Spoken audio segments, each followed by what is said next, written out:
English में आज हम पास्ट में ऐसे सेंटेंसेस डिस्कस करेंगे जहाँ पर एक वर्ब के बाद अगला सेंटेंस यानी अगला वर्ब एक्शन फॉर्म में आता है, जिसे जेरेंड कहते हैं।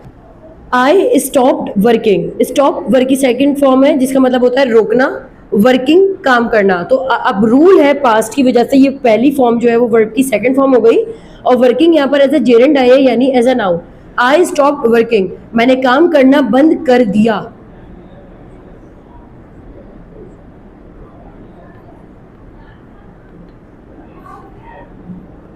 शी स्टार्टेड कुकिंग, उसने खाना पकाना शुरू कर दिया। अब यह स्टार्टेड सेकंड फॉर्म है, जबकि कुकिंग हमारे पास आईएनजी फॉर्म में आया हुआ है। She started cooking.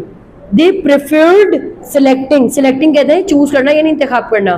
प्रेफर्ड यानी तरजीह दी, उन्होंने तरजीह दी किसको? इंतखाब करने को तरजीह दी। ही लव्ड थिंकिंग, उसने सोचने को पसंद किया। अब आप बताएंगे उन्होंने बोलना शुरू किया। Do the comment and follow for more.